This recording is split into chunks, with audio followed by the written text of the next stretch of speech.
بسم اللہ الرحمن الرحیم الحمد للہ رب العالمین والصلاة والسلام علی سید المرسلین محمد وعلی آلہ واصحابہ وزوجاتہ وذریاتہ ومن تبعہم بإحسان الی یوم الدین وبعد۔ ناظرین السلام علیکم ورحمۃ اللہ وبرکاتہ۔ میں آج آپ کے سامنے محبت رسول اتباع اور ابتداء کے تناظر میں کی چوتھی کڑی پیش کرنے کی سعادت حاصل کر رہا ہوں۔ حب رسول میں اضافہ کرنے والی چیزیں، کسی کی یاد، اس کے بارے میں غور و فکر، آثار کا مشاہدہ اور اس کے تعلق سے معلومات اور معرفت محبت اور الفت کا سبب بنتی ہے اور اس کو بڑھاتی ہے اور نفس محبوب چیز کو پا لینے کا حریص ہوتا ہے۔ بہت سی ایسی چیزیں ہیں جو مسلمان کو رسول سے محبت کرنے پر آمادہ کرتی ہیں۔ ان میں سے بعض یہ ہیں۔ نمبر 1، رسول صلی اللہ علیہ وسلم اور آپ کے احوال کو جاننا۔ معرفت کا محبت سے گہرا تعلق ہے۔ اگر مسلمان اپنے رسول حضرت محمد صلی اللہ علیہ وسلم، ان کی عظیم شخصیت اور دنیا و آخرت میں ان کے اونچے مقام کو نہ جانے اور اس بات سے واقف نہ ہو کہ ان کی ذات کتنی مقدس اور بابرکت ہے اور اللہ کے ہاں ان کا مرتبہ کتنا بڑا ہے، تو اس کے ہاں رسول کی محبت کمزور ہوگی، جو شعور و وجدان کے ایک کونے میں سمٹی پڑی رہے گی۔ اگر مسلمان یہ چاہتا ہے کہ اس کے دل میں رسول کی محبت بڑھے تو اس کے لیے ضروری ہے کہ رسول کی شخصیت کے مختلف پہلوؤں اور آپ کی زندگی کی تفصیلی جانکاری حاصل کرے، سیرت و شمائل کا گہرائی سے مطالعہ کرے تاکہ ان سے عبرت پکڑے اور دوران مطالعہ رسول صلی اللہ علیہ وسلم کے ساتھ زندگی گزارے اور ان حوادث اور مشکلات کے بارے میں غور کرے جن کا آپ نے مقابلہ کیا تھا۔ اسی طرح صحابہ کرام کے بارے میں غور کرے کہ ان کی معاشی حالت کتنی خراب تھی، کتنے مشکلات کا مقابلہ کیا تھا، کس طرح ان لوگوں نے بے سر و سامانی میں دشمنوں سے جہاد کیا تھا اور اپنے نبی سے کس طرح محبت کرتے تھے۔ الغرض رسول کی معرفت جتنی زیادہ ہوگی، محبت بھی اسی مقدار میں بڑھتی جائے گی۔ نمبر 2، آپ کی تعلیمات کی جانکاری اور قولاً و عملاً ان کو بجا لانا۔ رسول کی سنت کی جانکاری، اس میں غور و فکر اور دین کے سارے امور میں اس طرح آپ کی پیروی کرنا کہ آدمی کو یقین ہو جائے کہ وہ اتباع میں صراط مستقیم پر گامزن ہے۔ یہ رسول کو دین کے ہر کام میں اپنے آگے رکھتا ہے، گویا یہ رسول کے صحابہ میں سے ایک فرد ہے۔ آپ کے حکم کی پیروی کرتا ہے اور جن چیزوں سے روکا ہے ان سے دور رہتا ہے۔ مسلمان جس قدر سنت پر مضبوطی سے عمل پیرا ہوگا، دل اور اعضاء و جوارح کو اس کے تابع کرے گا، تو یہ ساری چیزیں رسول کی یاد اور محبت پر آمادہ کریں گی۔ جب محبت معرفت اور یاد سے وابستہ ہے تو آپ سے سب سے زیادہ محبت کرنے والے محدثین ہیں، جو علماً و عملاً اور روایتاً و درایتاً سنت میں مشغول رہتے ہیں، کیونکہ یہ امت میں آپ کے اقوال و افعال، اخلاق اور شمائل کے بارے میں سب سے زیادہ علم رکھتے ہیں۔ آپ کی محبت میں سے اگر ان کے نصیبہ میں صرف صلاۃ و سلام ہو تو عزت و شرف کے لیے یہی کافی ہے۔ نمبر 3، اس بات کی معرفت کہ اللہ نے اس نبی کے ذریعہ لوگوں پر بڑا احسان کیا ہے۔ اس معرفت کے بڑے اسباب میں سے اس بات میں غور و فکر کرنا ہے جو امت کو اس نبی کی بعثت اور ان پر نزول قرآن کے ذریعہ فائدہ حاصل ہوا۔ آپ دنیا اور آخرت میں اس امت کی کامیابی کا سبب ہیں۔ اس امت کو جو ہر طرح کا خیر، عزت اور سعادت ملی، اس امت کو جو ہر طرح کا خیر، عزت اور سعادت ملی یا حاصل ہوگی، وہ آپ کے اتباع کے مرہون منت ہے۔ ہر مصیبت جس سے امت دوچار ہوئی وہ آپ کی شریعت کی مخالفت کا نتیجہ تھا۔ آدمی کو سوچنا چاہیے کہ اگر اس کے پاس رسول نہ آتے تو امت کی کیا حالت ہوتی، اور آپ کی بعثت سے پہلے لوگ کس طرح جہالت اور گمراہی میں ڈوبے ہوئے تھے۔ لیکن آپ کی بعثت اور نزول قرآن کے بعد ان کی حالت کس طرح بدل گئی، کس طرح اللہ نے بکھرے ہوئے شیرازہ کو اکٹھا کر دیا، ٹوٹے ہوئے دلوں کو جوڑ دیا، اور اللہ نے آپ کے ذریعہ اس امت کو رفعت و سربلندی عطا کی اور ان کو کفر کی بھیانک تاریکی سے اسلام کی روشنی کی طرف نکالا۔ اس کی تصویر کشی اللہ نے اس طرح کی ہے، قَدْ جَاءَكُم مِّنَ اللَّهِ نُورٌ وَكِتَابٌ مُّبِينٌ يَهْدِي بِهِ اللَّهُ مَنِ اتَّبَعَ رِضْوَانَهُ سُبُلَ السَّلَامِ وَيُخْرِجُهُم مِّنَ الظُّلُمَاتِ إِلَى النُّورِ بِإِذْنِهِ وَيَهْدِيهِمْ إِلَى صِرَاطٍ مُّسْتَقِيمٍ۔ تمہارے پاس اللہ کی طرف سے نور اور واضح کتاب آ چکی ہے، جس کے ذریعہ اللہ اپنی رضا جوئی تلاشنے والوں کو سلامتی کی راہیں بتلاتا ہے اور اپنی توفیق سے اندھیروں سے نکال کر نور کی طرف لاتا ہے اور سیدھے راستے کی طرف ان کی رہنمائی کرتا ہے۔ آیت میں نور و کتاب مبین یہ بات کہی گئی ہے۔ اس سے ہمارے کچھ بھائی یہ استدلال کرتے ہیں کہ وہ نور رسول صلی اللہ علیہ وسلم ہے، اور نور الگ ہے اور کتاب الگ ہے۔ لیکن اگر آگے دیکھے ہوتے تو یہ غلطی نہ کرتے، نور اور کتاب ایک ہی ہے۔ یہدی بہی میں ہو کی ضمیر اسی کتاب کی طرف پلٹتی ہے، اور اگر یہ دونوں الگ الگ ہوتے تو یہدی بہما ہما کی ضمیر یہاں لائی جاتی۔ زبردستی رسول صلی اللہ علیہ وسلم کو نور کا بنانے کے لیے کوشش کرتے ہیں اور ایسی حدیثوں سے استدلال کرتے ہیں جو قوی نہیں ہیں اور ان سے استدلال نہیں کیا جا سکتا۔ چوتھی بات، آپ پر کثرت سے درود و سلام بھیجنا مسلمان کے دل کو رسول سے جوڑنے کا یہ سب سے بڑا وسیلہ ہے۔ یہ ہمیشہ آپ کی یاد دلاتی ہے۔ اللہ تعالیٰ فرماتے ہیں ان اللہ و ملائکتہ یصلون علی النبی یا ایھا الذین آمنوا صلوا علیہ وسلموا تسلیما۔ سورۃ الاحزاب آیت نمبر 56۔ اللہ اور اس کے فرشتے نبی پر رحمت بھیجتے ہیں، اے ایمان والو تم بھی ان پر درود بھیجو اور خوب سلام بھیجو۔ رسول صلی اللہ علیہ وسلم نے امت کو صلاۃ و سلام کی ترغیب دی ہے۔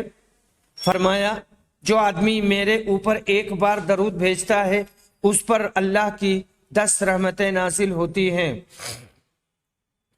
صحیح مسلم جلد نمبر 1 صفحہ نمبر 306۔ محبت رسول کے مظاہر کا مطلب یہ ہے کہ کیسے ہم جانیں کہ رسول صلی اللہ علیہ وسلم سے کون محبت کرتا کون نہیں محبت کرتا ہے، تو آدمی کی تصرفات، اس کے اعمال اور اس کے بہت سارے کردار سے یہ چیز ظاہر ہوتی رہتی ہے۔ اگرچہ محبت دل کا عمل ہے، پھر بھی قولی اور عملی اعتبار سے اس کے آثار اعضاء و جوارح پر نمایاں ہوتے ہیں۔ محبت ایسی چیز ہے جو بڑے بڑے دعووں کے پیچھے چھپ سکتی تھی، اس لیے ضروری ٹھہرا کہ حب رسول میں صادق اور کاذب کے درمیان فرق کیا جائے۔ یہ بات ہمیشہ سے جاری و ساری ہے کہ بنا ثبوت کے دعوے قبول نہیں کیے جاتے۔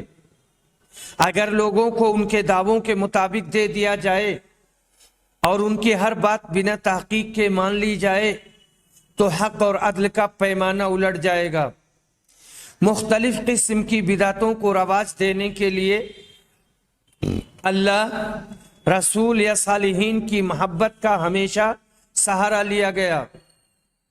چونکہ اس کا محرک مذکورہ محبت تھی، اس لیے عوام میں بڑی مقبولیت اور پذیرائی ہوئی۔ ذیل میں حب رسول اور ان کے اتباع پر دلالت کرنے والے ان سچے شواہد اور مظاہر کو بیان کیا جا رہا ہے جو آدمی کی سیرت و سلوک پر ظاہر ہوتے ہیں۔ نمبر 1، رسول صلی اللہ علیہ وسلم کی اطاعت اور آپ کا اتباع۔ محبت کی صداقت کی سب سے بڑی دلیل یہ ہے کہ محبت کرنے والا اپنے محبوب کی اطاعت کرتا ہے۔ حب رسول کی سب سے واضح دلیل آپ کا اتباع ہے۔ اللہ نے اپنے رسول کے اتباع اور ان کی پیروی کو اپنی محبت کی دلیل قرار دی ہے، اس لیے یہ آپ کی محبت کی واضح دلیل ہوگی۔ اللہ نے فرمایا ہے، قل ان کنتم تحبون اللہ فاتبعونی یحببکم اللہ ویغفر لکم ذنوبکم، سورہ آل عمران آیت نمبر 31۔ کہہ دو اگر تم اللہ سے محبت کرتے ہو تو میرا اتباع کرو، اللہ تم سے محبت کرے گا اور تمہارے گناہوں کو معاف کر دے گا۔ حافظ ابن کثیر کہتے ہیں یہ آیت ہر اس آدمی کے بارے میں فیصلہ کرنے والی ہے جو محبت رسول کا دعویٰ تو کرتا ہے لیکن سنت محمدی کا متبع اور پیروکار نہیں، کہ یہ اپنے دعوے میں جھوٹا ہے۔ اس کا دعویٰ اس وقت صحیح ہوگا جب شریعت محمدی پر پورے طور سے عمل کرے اور نبی صلی اللہ علیہ وسلم کے سارے اقوال و افعال کو تسلیم کرے۔ رسول صلی اللہ علیہ وسلم نے فرمایا ہے کہ جس نے کوئی ایسا عمل کیا جس کا حکم ہم نے نہیں دیا ہے تو وہ مردود ہے، مقبول نہیں۔ الجامع الصحیح بخاری جلد نمبر 2 صفحہ نمبر 132۔ نمبر 2، نبی صلی اللہ علیہ وسلم کی تعظیم، آپ کی توقیر و تکریم اور آپ کا ادب ملحوظ خاطر رکھنا۔ مقام نبوت و رسالت اس بات کا متقاضی ہے کہ آپ کی تعظیم و توقیر اور آپ کا ادب کیا جائے۔ تحریر یا تقریر میں کسی طرح کی گستاخی نہ کی جائے۔ یہ محبت رسول کی بہت نمایاں دلیل ہے اور امت پر نبی کے جو حقوق ہیں ان میں سب سے تاکیدی حق ہے اور یہ واجبات دین میں سے ہے۔ محبت کے مانند تعظیم بھی معرفت کے تابع ہے۔ معرفت اور جانکاری جتنی زیادہ ہوگی، تعظیم، تکریم اور توقیر اتنی ہی زیادہ ہوگی۔ آپ کے ساتھ رہنے کی وجہ سے صحابہ کرام دوسروں کی بنسبت نبی صلی اللہ علیہ وسلم سے زیادہ محبت کرتے تھے۔ آپ کی تعظیم دل، زبان اور اعضاء تینوں سے کی جائے گی۔ دل کی تعظیم یہ ہے کہ آپ کے بارے میں یہ عقیدہ رکھنا کہ آپ اللہ کے رسول ہیں، اللہ نے آپ کو اپنی رسالت کے لیے چن لیا ہے اور نبوت کے ذریعہ آپ کو خصوصیت اور امتیاز بخشا، آپ کے مقام اور ذکر کو بلند کیا اور پوری مخلوق میں آپ کو فضیلت بخشی۔ زبان سے آپ کی تعظیم یہ ہے کہ آپ کی وہ تعریف کی جائے جس کے آپ حقدار ہیں، لیکن اس میں غلو نہ کیا جائے اور حد سے آگے نہ بڑھا جائے اور نہ ہی تنقیص اور تحقیر کی جائے۔ آپ سے مخاطب ہوتے وقت ادب ملحوظ رکھا جائے، اور جب تحریر یا تقریر میں آپ کا تذکرہ آئے تو انتہائی ادب کے ساتھ آپ کا نام لیا جائے۔ اعضاء و جوارح کی تعظیم یہ ہے کہ آپ کی اطاعت و فرما برداری کی جائے، جس چیز کے کرنے کا حکم دیا ہے اور اس کو بجا لائے، اور جس سے روکا ہے اس سے دور رہے۔ جس کے یہاں یہ بنیادی چیز مفقود ہے یا اس میں خلل ہے تو آپ کی تعظیم و توقیر میں اس نے کمی کی۔ یہ نقص اور خلل دو چیزوں سے واقع ہوتا ہے۔ نمبر 1، نبی صلی اللہ علیہ وسلم کے حقوق میں کوتاہی اور گستاخی کرنا، آپ کی طرف ایسی باتوں کی نسبت کرنا جو مقام نبوت کے شایان شان نہیں ہے۔ مثال کے طور پر آپ کی صداقت، عدالت اور امانت میں طعن کرنا، جیسا کہ ذوالخویسرہ تمیمی نے مال غنیمت کی تقسیم کے وقت کیا تھا۔ نبی صلی اللہ علیہ وسلم کے ذکر کے وقت ادب ملحوظ نہ رکھنا بھی جفا اور بد اخلاقی میں شامل ہے۔ ابو العلا معری نے اپنے اس شعر میں گستاخی کی انتہا کر دی ہے۔ وہ کہتا ہے لولا انقطاع الوحی بعد محمد قلنا محمد عن ابیہ بدیل هو مثله في الفضل الا انه لم يأته برسالة جبریل۔ سخت الزند المعری صفحہ نمبر 142۔ اس کا مفہوم یہ ہے کہ اگر محمد صلی اللہ علیہ وسلم کے بعد وحی کا سلسلہ ختم نہ ہو گیا ہوتا تو ہم کہتے کہ محمد، یہ جو محمد کا نام لے رہا ہے یہ ابو العلا المعری، یہ ایک حاکم ہے، ایک علوی حاکم ہے، اپنے باپ کے جانشین ہیں، یہ فضل و کرم میں انہی کے مانند ہیں۔ فرق صرف اتنا ہے کہ جبریل ان کے پاس رسالت لے کر نہیں آئے۔ تو یہ بہت بڑی گستاخی ہے۔ جفا میں یہ بھی ہے کہ تقریر یا تحریر میں آپ کا نام آنے پر درود و سلام نہ بھیجا جائے، اسی طرح آپ کی سنت کی اہانت کی جائے، ان کو اہمیت نہ دی جائے۔ مفکرین، انشا پردازوں، صحافیوں وغیرہ کی اس انداز میں تعظیم کی جائے جس سے آپ کی عظمت اور شان میں گستاخی ہوتی ہو۔ حقیقت یہ ہے کہ مفکر، صحافی اور سیاستداں چاہے جتنے بڑے ہو جائیں پر کسی صحابی کے پیر کی دھول کے برابر بھی نہیں ہو سکتے۔ عصر حاضر میں دین بیزار، دین سے خارج ہونے والے اور احساس کمتری میں مبتلا صحافیوں اور ادیبوں کی تحریروں کی وجہ سے سماج پر منفی اثر پڑا ہے۔ جفا پرستوں، بے ادبوں اور سنگ دلوں کی زیادتی ہوئی ہے۔ نام نہاد مسلمانوں نے اپنے قلم کا سودا تک کر لیا اور اسلام کا مذاق اڑایا۔ امہات المومنین اور رسول کی ذات پر کیچڑ اچھالا۔ مسلمانوں کی صفوں میں ہمیشہ غدار پیدا ہوئے جنہوں نے اسلام کو بہت نقصان پہنچایا۔ اس کے برعکس ہمارے اسلاف کا یہ حال تھا کہ جب ان کے پاس آپ کی حدیث کا تذکرہ ہوتا تھا تو لوگوں پر ہیبت طاری ہو جاتی تھی اور باادب با ملاحظہ اسے ایسے سنتے تھے گویا نبی صلی اللہ علیہ وسلم ان کے سامنے موجود ہیں۔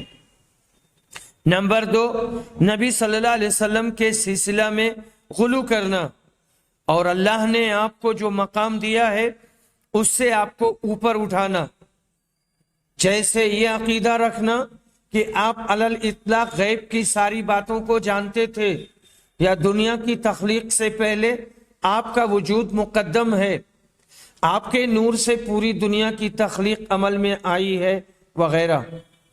اللہ نے اللہ نے امت پر نبی کی تعظیم و توقیر کو واجب قرار دیا ہے۔ اس بابت اللہ تعالیٰ نے فرمایا ہے اِنَّا أَرْسَلْنَاكَ شَاهِدًا وَمُبَشِّرًا وَنَذِيرًا لِتُؤْمِنُوا بِاللَّهِ وَرَسُولِهِ وَتُعَزِّرُوهُ وَتُوَقِّرُوهُ وَتُسَبِّحُوهُ بُكْرَةً وَأَصِيلًا۔ سورہ فتح آیت نمبر 8-9۔ ہم نے تم کو گواہی دینے والا، خوشخبری سنانے والا اور ڈرانے والا بنا کر بھیجا ہے تاکہ اے مسلمانوں تم اللہ اور اس کے رسول پر ایمان لاؤ اور اس کی مدد کرو اور اس کا ادب کرو اور صبح و شام اللہ کی پاکی بیان کرو۔ اس میں تسبیح اللہ کے لیے، تعزیر اور توقیر رسول کے لیے ہے۔ تعزیر کا معنی تعظیم ہے۔ ابن جریر طبری کہتے ہیں یہاں پر تعزیر کا معنی مدد کے ذریعہ تقویت پہنچانا ہے، اور یہ چیز اطاعت، تعظیم اور اجلال ہی کے ذریعہ پوری ہوگی۔ جامع البیان عن تاویل القرآن، ابن جریر طبری، جلد نمبر 26، صفحہ نمبر 75۔ علامہ ابن تیمیہ تعزیر کی تعریف یوں کرتے ہیں: آپ کی مدد، تائید اور ہر تکلیف دینے والی چیز سے حفاظت کے لیے ایک جامع اسم ہے۔ توقیر اس چیز کو شامل ہے جس میں اجلال و اکرام کی طمانینت ہو، اور آپ کی عزت افزائی اور تعظیم و تکریم اس طرح کی جائے کہ حد وقار سے خارج کرنے والی ہر چیز سے آپ کو بچائے۔ الصارم المسلول علی شاتم الرسول، ابن تیمیہ، صفحہ نمبر 422۔ رسول کے ساتھ سب سے بڑا ادب یہ ہے کہ آپ کے احکام اور سنت کو ہر رائے کے مقابل میں مقدم رکھا جائے۔ آپ کی آواز پر آواز نہ بلند کی جائے، اس خوف سے کہ کہیں آدمی کے اعمال ضائع نہ ہو جائیں۔ آپ کی زندگی میں ادب یہ ہے کہ خوف و ہیبت کے ساتھ آپ کے سامنے آواز پست رکھنا، آپ سے نرمی اور لطافت کے ساتھ بات کرنا، اور آپ کی وفات کے بعد ادب یہ ہے کہ آپ کی احادیث کو قبول کرنا اور ان سے منمانی مفہوم اخذ نہ کرنا۔ اگر حدیث کے خلاف عمل کیا گیا تو یہ نبی پر آواز بلند کرنا ہوگا۔ ادب کے خلاف یہ بھی ہے کہ بعض لوگوں کی رائیوں، ان کے اقوال، فتووں اور ائمہ کے مذاہب کو سنت پر مقدم کیا جائے اور سنت کی طرف دعوت دینے والے کی آواز کو دبانے کی کوشش کی جائے۔ ادب میں سے یہ بھی ہے کہ جب لوگ آپ کے ساتھ ایسے معاملہ میں ہو جس میں اکٹھا ہونا ضروری ہے تو بنا آپ کی اجازت کے نہ ہٹا جائے، آپ کے فرمان کو مشکل نہ سمجھا جائے۔ اگر کسی معاملہ میں اس طرح کی بات آئے تو اپنی رائے کو غلط اور اسے شیطان کا وسوسہ تصور کیا جائے۔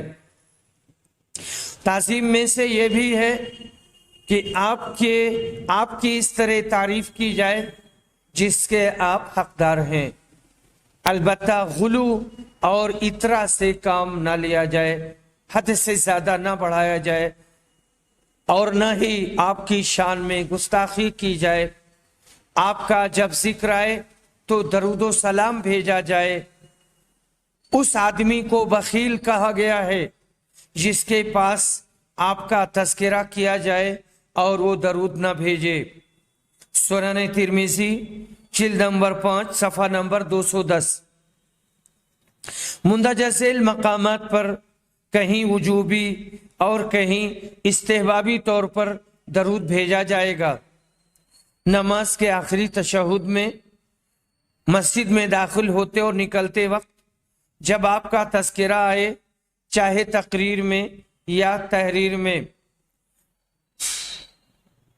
الشفا جلد نمبر 2 صفحہ نمبر 64 تا 68، جلاء الافہام صفحہ نمبر 193 تا 291۔ علامہ ابن قیم جوزیہ کی ایک کتاب ہے اور میں نے شمار کیا تھا تو اس میں تقریباً 40 سے زیادہ مقامات پر درود و سلام بھیجنے کا ذکر کیا ہے۔ علامہ ابن قیم جوزیہ رحمہ اللہ نے درود بھیجنے کا ذکر کیا ہے۔ اس کے بعد میں یہاں پر خلاصہ پیش کرتے ہیں اور کہتے ہیں کہ خلاصہ کلام یہ کہ صحیح محبت کا تقاضا یہ ہے کہ ان کی مدد کی جائے اور ان پر اپنی جان اور مال نثار کر دیا جائے اور اللہ کی حرمتوں کی پردہ داری پر غیرت آئے۔ رسول صلی اللہ علیہ وسلم کی تعظیم و توقیر کے یہ اہم پہلو ہیں، لیکن 2 باتوں کی بابت تنبیہ ضروری ہے۔ الف، واجب ہے کہ رسول کی تعظیم کرنے والا اللہ کے ان حقوق کو جو اس کی الوہیت اور ربوبیت کے خصائص میں سے ہیں ان کو غیر اللہ کی طرف نہ پھیرے، اور تعظیم و توقیر کی بابت اللہ اور رسول کے حقوق کو ان کے مناسب مقام پر رکھے، اس میں خلط ملط نہ کرے، اللہ کے حق کو وہیں رکھے جہاں اس کا حق ہے اور رسول کے حق کو اسی کے مقام پر رکھے۔ مثال کے طور پر ایک پریشان حال آدمی ہے، اس کی مشکلات صرف اللہ ہی دور کر سکتا ہے، تو یہ اللہ کا حق ہے، اس کو کسی دوسرے کی طرف نہیں پھیرا جا سکتا۔ با، جائز اور ناجائز تعظیم میں فرق کرنا ضروری ہے کہ مسلمان جانے کہ وہ تعظیم جسے اللہ نے اپنے رسول کے لیے واجب کیا ہے یہ وہ تعظیم ہے جس کی اساس اتباع اور اقتداء پر ہے۔ جو آدمی سب سے زیادہ اتباع کرے گا وہ سب سے زیادہ رسول صلی اللہ علیہ وسلم سے محبت کرے گا اور غلو اور بدعت سے دور رہے گا۔ لوگ جن چیزوں کو تعظیم سمجھتے ہیں ضروری نہیں کہ وہ شریعت کی نظر میں صحیح ہو۔ ابن عبد الحادی کہتے ہیں کہ تعظیم کی 2 قسمیں ہیں۔ وہ تعظیم جسے معظم پسند کرتا ہے، معظم یعنی جس کی تعظیم کی جاتی ہے، اس سے راضی ہے، اس کا حکم دیتا ہے اور اس کی پیروی کرنے والے کی تعریف کرتا ہے۔ حقیقت میں صحیح تعظیم یہی ہے۔ وہ تعظیم جس کو وہ ناپسند کرتا ہے، اس کے کرنے والے سے نفرت کرتا ہے، یہ تعظیم نہیں بلکہ غلو ہے جو تعظیم کے منافی ہے۔ اس بنا پر شیعہ حضرت علی رضی اللہ عنہ کی تعظیم نہیں کرتے کیونکہ یہ ان کے لیے الوہیت یا عصمت کا دعویٰ کرتے ہیں۔ اسی طرح نصرانی عیسیٰ علیہ السلام کی تعظیم نہیں کرتے کیونکہ انہوں نے اس بات کا دعویٰ کیا کہ اللہ کے بیٹے ہیں۔ حضرت معاذ نے آپ کو سجدہ کرنے کی پیشکش کی تھی جو خالص تعظیم تھی، لیکن آپ نے ٹھکرا دیا تھا۔ رسول صلی اللہ علیہ وسلم نے فرمایا تھا کہ میں محمد بن عبداللہ اللہ کا بندہ اور اس کا رسول ہوں۔ میں اس بات کو پسند نہیں کرتا کہ اللہ نے مجھے جو مقام دیا ہے تم مجھے اس سے اوپر اٹھاؤ۔ المسند جلد نمبر 3 صفحہ نمبر 153 اور 341، یعنی 2 جگہ پر یہ حدیث آئی ہے المسند میں۔ اسی طرح فرمایا تم میرے بارے میں غلو نہ کرو، جیسے نصرانیوں نے عیسیٰ بن مریم کے بارے میں غلو کیا تھا۔ میں اللہ کا بندہ ہوں اس لیے تم مجھے اللہ کا بندہ اور رسول کہو۔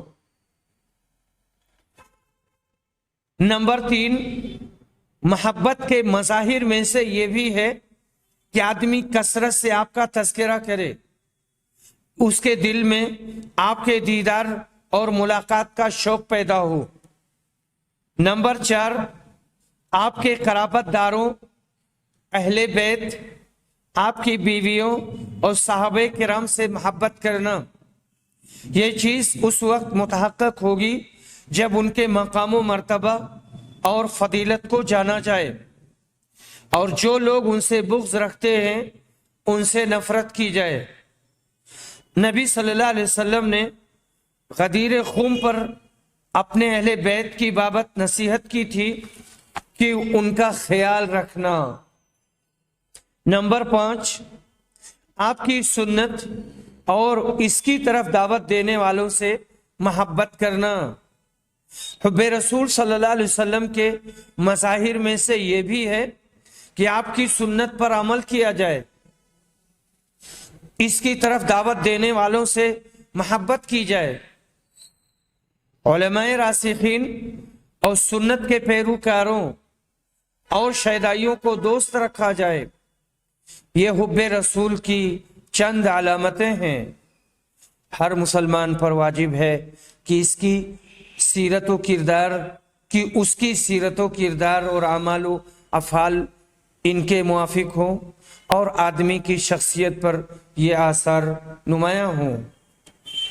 سیرت و سلوک پر محبت کے آثار۔ اللہ اور رسول کی محبت مومن کو ہر اس کام کے کرنے پر آمادہ کرتی ہے جس کو وہ پسند کرتے ہیں، اور اس کام سے روکتی ہے اور نفرت دلاتی ہے جس کو وہ ناپسند کرتے ہیں۔ دل میں جس کی محبت جاگوزی ہوتی ہے تو ظاہری اعضاء پر اس کے کچھ آثار نمایاں ہوتے ہیں۔